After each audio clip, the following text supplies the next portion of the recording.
Welcome back to this week's F1 show. We're considering the top four teams and how they finished from 2019 in the constructors and how it might look in 2020. We've just done Mercedes, we've done Ferrari, and now let's move it on to Red Bull, who are starting with home advantage with two races in the Styrian Hills around the Red Bull Ring. Johnny Herbert, we saw the domination from, well, we'll say domination. It was a great race last year with Max Verstappen bouncing back and fighting his way through the pack to take Charles Leclerc late on at the top of the hill. Can they ram home that advantage, do you think, and get themselves an early lead? And how vital could that be? Well, I think they've got a good chance. And why do I say that? Well, I only watched the car on track in Barcelona for the test.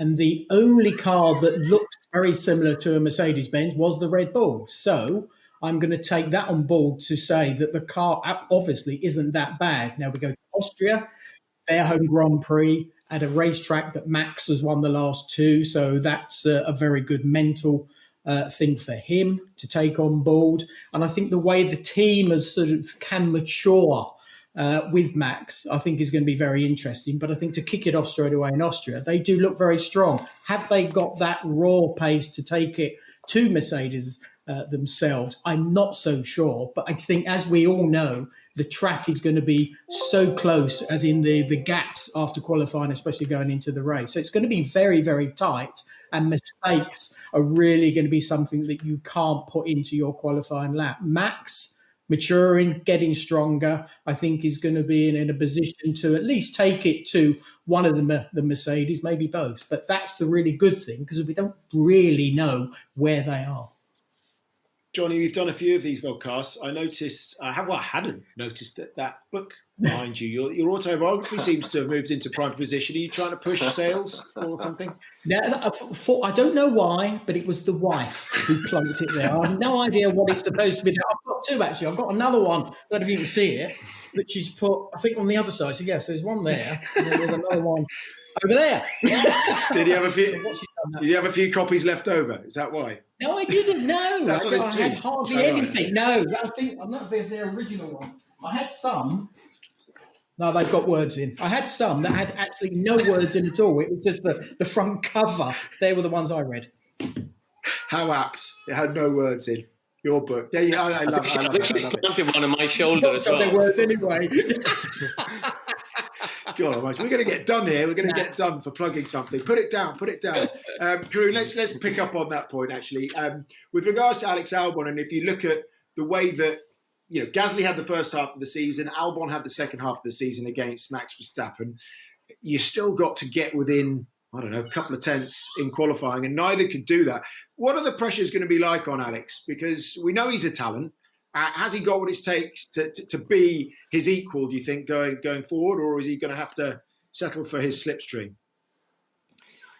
I don't think Red Bull need him to be an equal to Max. They've got Max as their number one. But what they want is Alex to be right there, as you say, in a slipstream behind him, because on a day where they need the second car to strategically back up the Mercedes or the Ferraris and give Max a 2-3 second gap to make the pit stop strategy work or something like that, they need that second car there right behind Max. And if you look at the qualifying averages last year, Alex was 4 and a bit tenths away from Max towards, in that second half, as you mentioned, which is pretty much the same Gasly was in the first half. I think Alex was better at coming through the pack than Gasly was. And that's what Red Bull recognized, and one of the reasons they re-signed him for 2020. But, he's got to close down that deficit in qualifying. And as soon as he does that, then he can start to go with him in the races. As I said, they don't need him to beat Max. They don't need him to be an equal to Max, but they need him to be like Valtteri, just behind Lewis and capable of finishing one place behind. It's an uncomplicated situation that Red Bull have, isn't it, in comparison to maybe a slightly miffed Sebastian Vettel at Ferrari, looking to cause a little bit of not trouble, but to make sure he leaves, showing that he's still very much a contender, that he isn't just finished at the highest level with Valtteri Bottas scrapping for his future, I suppose, yet again at Mercedes, trying to prove he could be a contender, not just the wingman. Very defined situation at Red Bull, which will surely help Max Verstappen. I'm curious to know, though, and maybe Karun or Johnny can shed light on this extra time we've had, does that play into the hands of the design geniuses at Red Bull, the Adrian Newey's, the Dan Fallows in their aerodynamics department? Will a team take a little step in this little time that they have to, and I know the factories have been largely shut down, but there's been thinking time for all those top engineers, and might one just, in Red Bull's case, might it enable them to bridge that gap to Mercedes? Well, I think you've got to take one thing is the DAS system everyone was chatting about when we were in Barcelona. No one else had it on the car. Now those brains from Red Bull, like you were saying, Craig, have got to come into play and come up with something as good. But then it's typical F1. There's no good sort of doing something, well, we think it's going to do this, so let's work at getting that done. Because it will just move on so quickly. And I'm sure Mercedes will come up with another better version. And then that's where you're always trying to play that catch up. But I think, as you said, Craig, Red Bull generally have been very good at speedily getting things on the car. And I think that is probably their only hope of really putting that pressure on Mercedes. But they've got to do something like the DAS this season. I'm not convinced that we'll necessarily see other teams copying the DAS system, if I'm honest. I think the performance gain from it isn't as much as the double diffuser, for example, from 2009, or the F duct in 2010, where it became the must-have item for all of the teams. It was worth 6, 7, 8 tenths, both of those things, if not more. So it doesn't sound like, just speaking to some of the engineers, it doesn't sound like the DAS system is really something that's as transformational in terms of performance. Of course, it's beneficial. Otherwise, Mercedes wouldn't have bothered doing it. But I don't know if people like Red Bull, Ferrari, and McLaren, etc., will necessarily push that development path and instead actually focus their resources on improving aero and some of the more traditional bits. But the thing is, Craig, to answer your question, absolutely. Even if they're in shutdown, the engineers' brains, the cogs are still turning. But same at Mercedes. They're not on holiday. James Allison's brain is still ticking away, and so are all the other people working in that enormous engineering department they've got. So, yes, it's diminishing gains in terms of, Mercedes have less to gain, but they're not sitting still, are they? Okay, well, here's one for you, Johnny. Ferrari have been the closest challengers to Mercedes over the past few years, okay? But this year, if we're to believe that Red Bull are second and may be able to put some more concerted pressure on Mercedes, do you think operationally, of the top three teams, Red Bull are the best equipped to take the fight to them, i.e. not making mistakes in pit stops, strategic errors? They seem to be bang on when it comes to this all the way through. Is that something you think that might be a difference if you've got Red Bull rather than Ferrari snapping at their heels?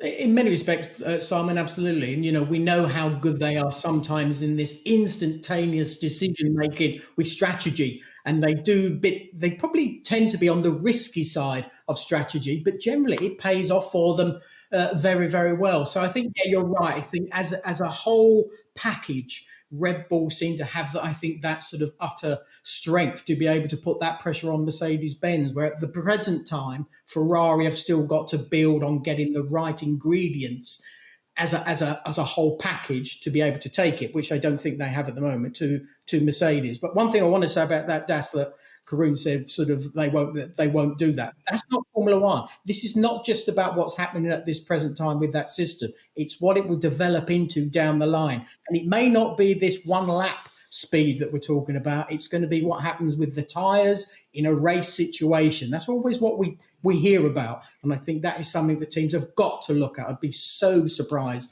if we don't see it on another car. Yeah, I think it's all gotten more complicated, though, Johnny, hasn't it? Because there's token system now. There's restrictions on development as part of the cost cap measures.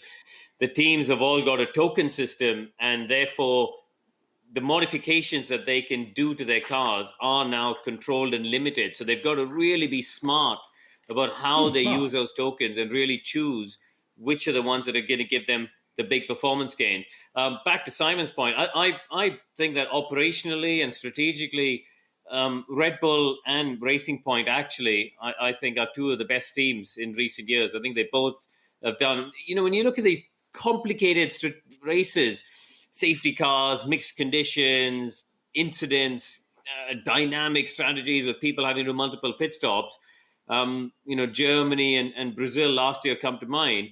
And both of those teams, I thought, did a really good job in those instances. And even, operationally, yeah. For example, we all remember the race in Monaco where Daniel Ricciardo came in from the lead and he didn't have his tyres and there was a communication gap. But I know Jonathan Wheatley, the sporting director at Red Bull, Johnny, you worked with him back at Benetton. He is hard as nails. I mean, he lives 2 streets away from me and he felt that pain personally for weeks. He still feels the pain. He still talks about it when we have a curry night.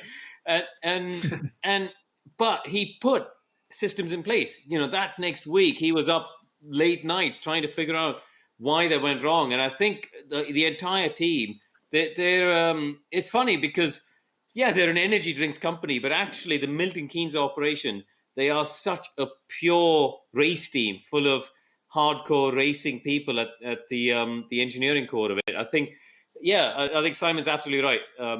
They are one of the best teams operationally. Thanks, Karun. For a change. Appreciate it. Yeah, for a change.